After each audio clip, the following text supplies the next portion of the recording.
Leo the Great, the Pope who faced a nightmare. Picture this. The world is just falling apart. Seriously, the Roman Empire, the superpower of its day, it's on its knees, bleeding out. And from out of nowhere, this absolute terror, Attila the Hun, they called him the Scourge of God, is tearing through Europe. And he's got his sights set on Rome itself. Everyone's terrified. Who on earth could stop him? Not some emperor hiding in his palace, not some legendary general. Nope. It was a pope, a guy named Leo. And get this, he pretty much went out there with just his words and his sheer nerve. But here's the thing. That showdown with Attila, that's only part of his incredible story. This man, Leo, the first pope they called the Great, didn't just save a city. He helped shape what the papacy would become and, honestly, change the course of Western history. So, what really went down when Leo met Attila? It's wilder and way more fascinating than you'd think. Let's get into it. So, we're talking around the year 440 AD. The Western Roman Empire is basically a disaster zone. Vandals are running riot in North Africa, cutting off Rome's food supply. Visigoths are setting up their own kingdoms in what's now France and Spain. It felt like civilization itself was just unraveling. Emperors, they were mostly weak, scared, and didn't last long. The Mediterranean Sea, once Rome's playground, was now a pirate-infested war zone. Total mess. And into all this steps Leo. We don't know a ton about his early days, probably born in Tuscany. But man, this guy was smart. He wasn't a soldier. He was a thinker, a speaker, a deacon in the church. He knew how to argue, how to negotiate. And he had this deep faith that was like a rock in a collapsing world. Even before he became pope, big shots in Rome trusted him with super important diplomatic missions. Can you imagine the Roman leaders, totally desperate, looking for someone, anyone, who could talk sense and bring some calm? So, Leo's off in Gaul trying to get two Roman generals to stop fighting each other. A pretty big deal if the empire's going to survive. When he gets the news, the Pope in Rome, Sixtus III, has died, and the people back in Rome, the priests, everyone, they'd chosen him to be the next Pope. Just stop and think about that for a second. He's offered the biggest job in the Western Church, right when everything is hitting the fan. This wasn't just a spiritual gig. It was like being asked to stand where emperors were failing, to hold the line. What kind of person says yes to that? And how did he already have this idea of what the Bishop of Rome could be? An idea that would change everything? Well, it wasn't just about outside threats. There were huge fights happening inside Christianity, too.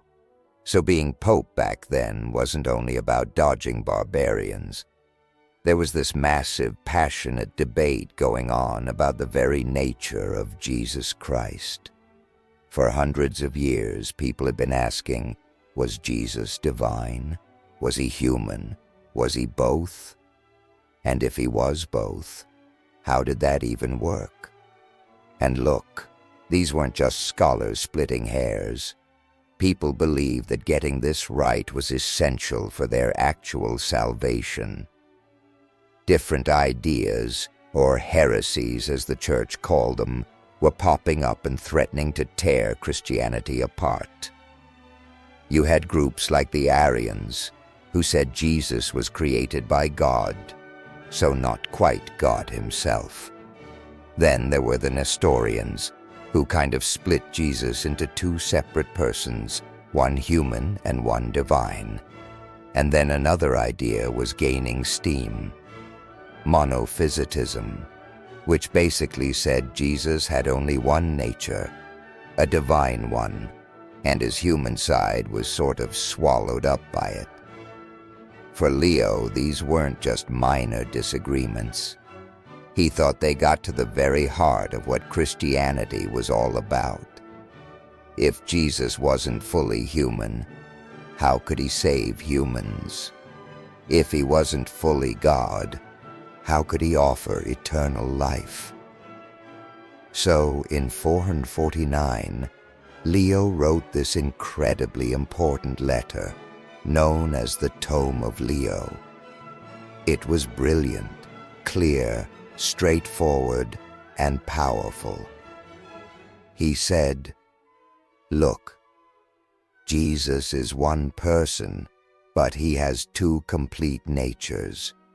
He's fully God and fully man. And these two natures exist together perfectly, without getting mixed up, without changing each other, without being divided, and without being separated." It's like he was saying, it's not a watered-down blend, and it's not two different beings awkwardly stuck together. He's 100% God and 100% man, all in one. This was a really tricky concept, but Leo nailed it. The big question was, would the rest of the church, especially the powerful bishops in the East, buy it? This all came to a head at a massive meeting called the Council of Chalcedon in 451. And at Chalcedon, which was a huge deal, one of the most important church councils ever, Leo's tome was read out loud, and apparently it blew them away. The story goes that when they heard it, the bishops shouted, "Peter has spoken through Leo." That was it.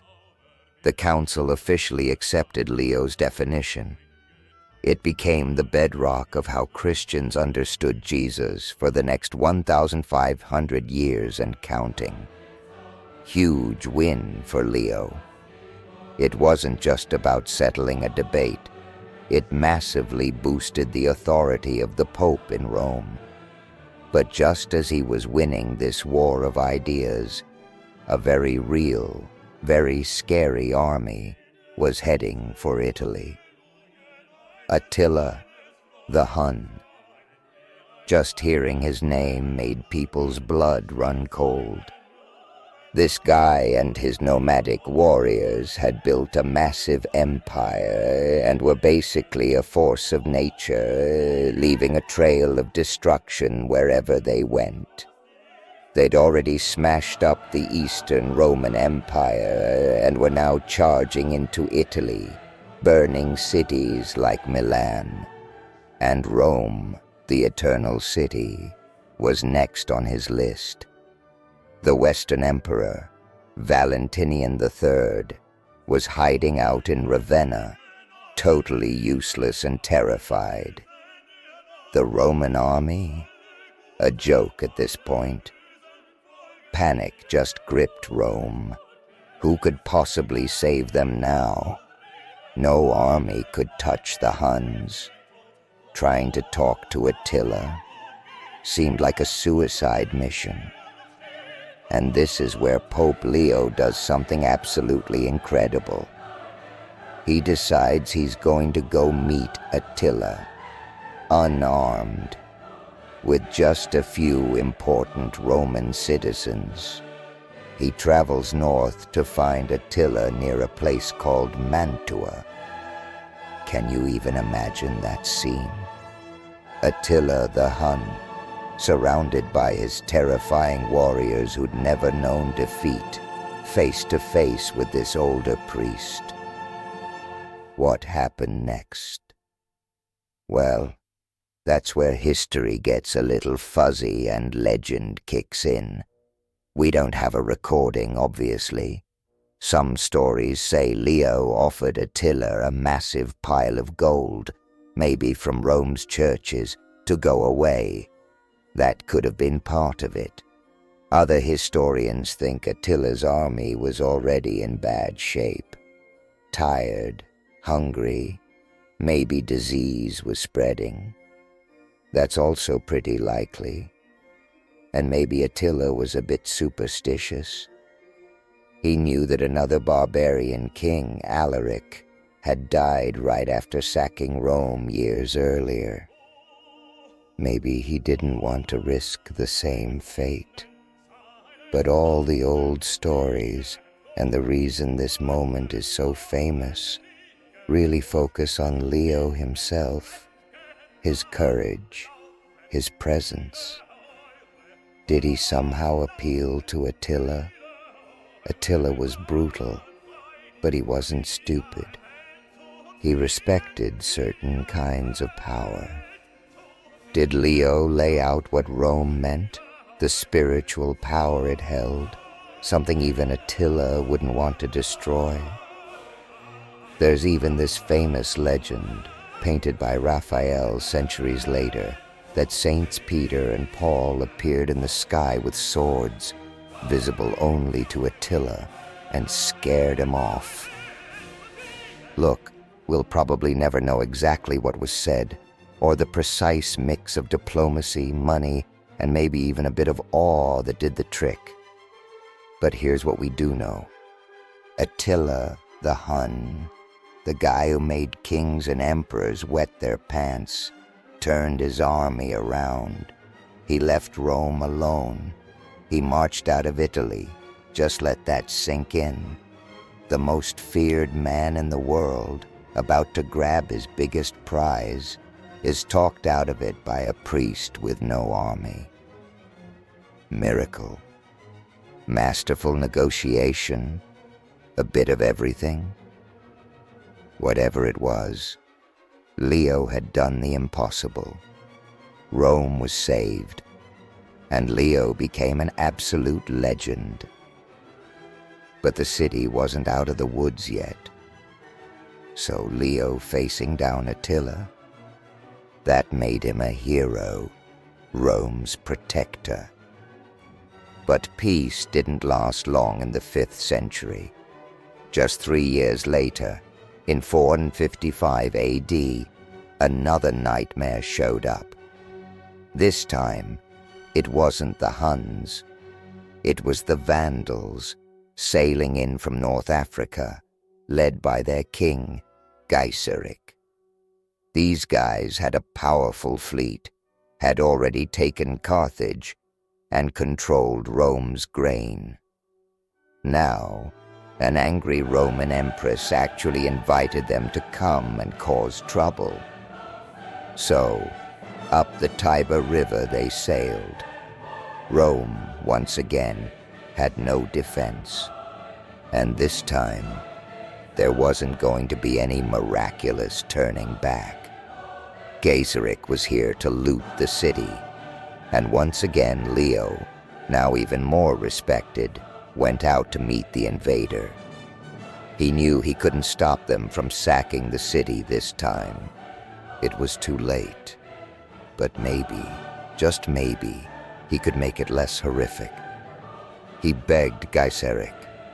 His goal wasn't to send them packing, but to get a promise. No burning the city down, no mass slaughter, no torture. Take the stuff, fine, but don't destroy the city and its people. Gaiseric was also a Christian, though a different kind, an Arian, which Leo disagreed with, and he actually agreed. So, for 2 weeks, the Vandals looted Rome. They stripped palaces, temples, private homes. Centuries of treasure got hauled off to their ships.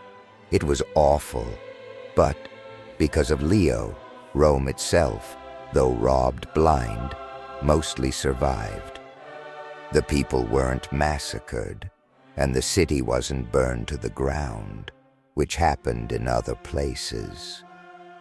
Leo, even when defeat was certain, managed to find some mercy in the middle of pure savagery. That's a different kind of courage, right? Not just standing up to an enemy, but facing them down to negotiate limits, to protect his people as best he could. This also added to his legend, a leader who didn't run, even when things looked hopeless. But Leo was doing more than just dealing with one crisis after another. Leo the Great wasn't just a firefighter or a brilliant thinker. He had this huge vision for what the papacy could be. For his entire time as Pope, from 440 to 461 AD, he worked non-stop to build up the authority of the Bishop of Rome over the entire Church, East and West. We call this papal primacy. His big argument came from the Bible and tradition. He pointed to what Jesus said to Peter, "You know, you are Peter, and on this rock I will build my church," giving him the keys to the kingdom of heaven. Leo said that this special authority given to Peter was passed down to his successors, the popes in Rome. Now, he wasn't the first pope to say this, but Leo said it louder, clearer, and more often than anyone before. In his sermons and almost 100 letters that still exist, he didn't just portray the Pope as another important bishop. No, he said the Pope was Peter's heir, holding the fullness of power and responsible for all the churches everywhere. He got involved in church business all over the empire, settling arguments, appointing officials, and insisting that everyone follow Roman traditions. For example, there was this big debate at the Council of Chalcedon. They wanted to give the city of Constantinople a bunch of honors, making it second only to Rome, mainly because it was the new Rome, the emperor's capital. Leo fought this hard. He said, "Nope, it's not about political power. Church authority comes from its connection to the apostles, especially Peter and Paul, who founded the church in Rome." He saw it as a direct challenge to Rome's God-given top spot. Think about how bold that was. The Roman Empire is literally falling apart. Political power is a mess. And here's Leo in Rome, saying there's this central spiritual authority, chosen by God, that's above all that. It wasn't just about running the church. It was about creating something lasting, something stable, when everything else was chaos. What he did laid the groundwork for the medieval papacy, which became this incredibly powerful force in Europe for centuries. Was he just power-hungry?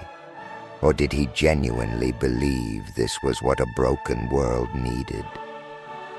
To really get Leo, you have to look past the dramatic meetings with barbarians and the power plays. At heart, he was a pastor, a shepherd to his people. We still have almost 100 of his sermons, and they show how much he cared about ordinary folks.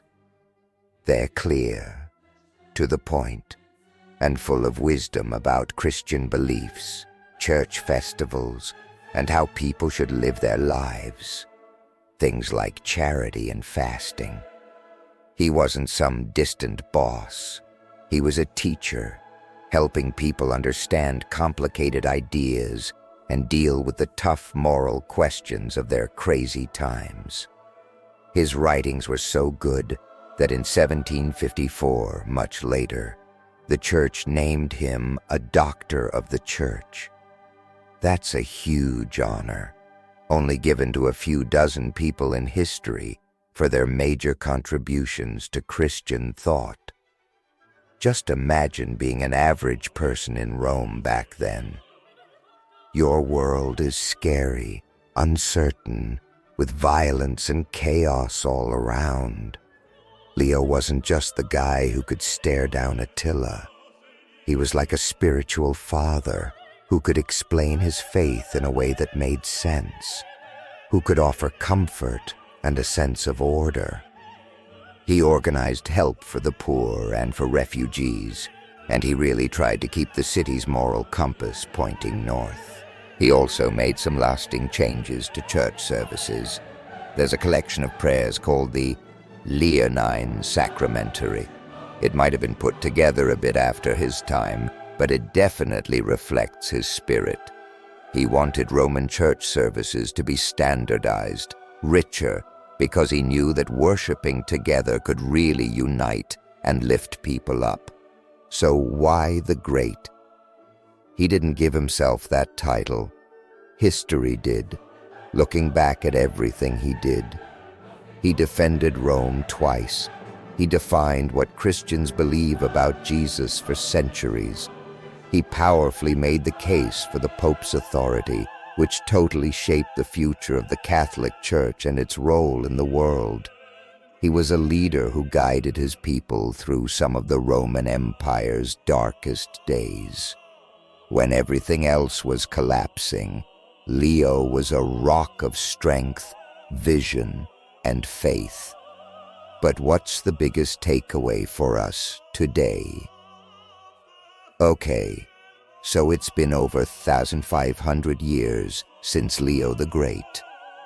The world he knew? Totally different now. Empires he saw are long gone. So why are we still talking about this 5th century Pope? Why does his story still hit home? First off, Leo's life just screams courage and conviction, especially when things are falling apart.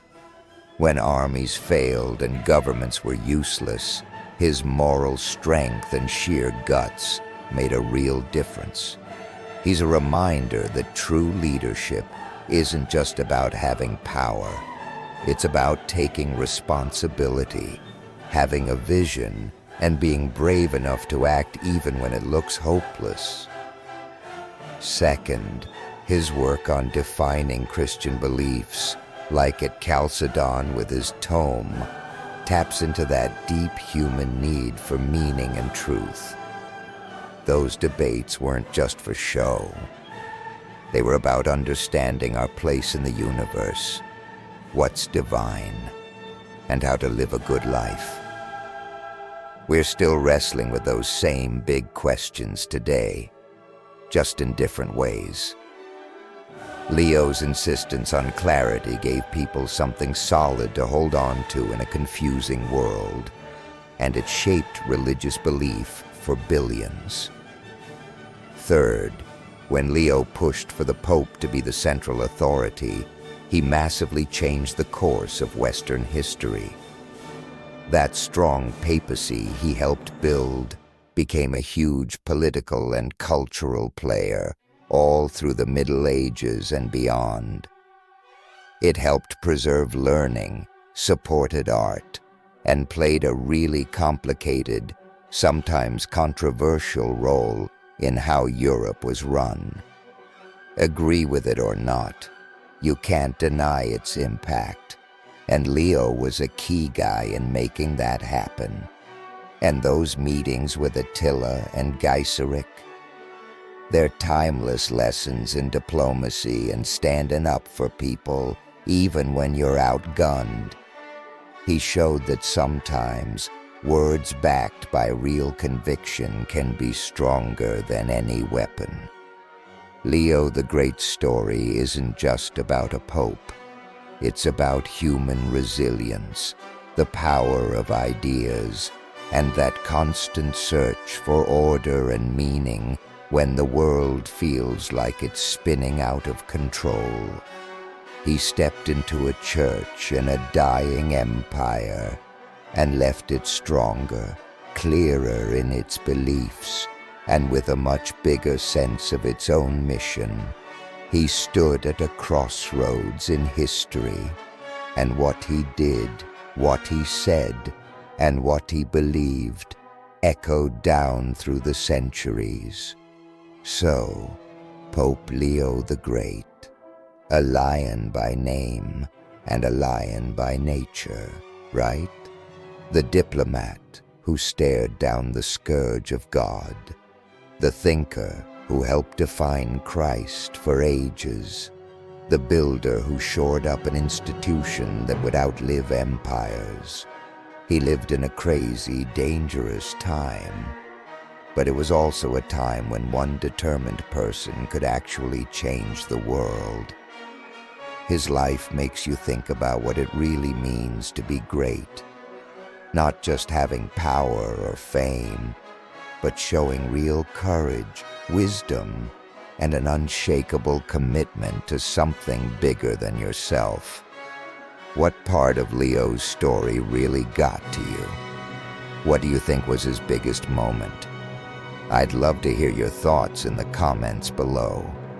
And hey, if this dive into a collapsing empire and a rising faith got you hooked, and you want to know more about St. Leo the Great or the incredible history of the Papacy, I've put together some great books and resources. You'll find links for those down in the description and in our first pinned comment. You know, exploring these huge moments in history helps us get a better handle on our past and the things that are still shaping our world today.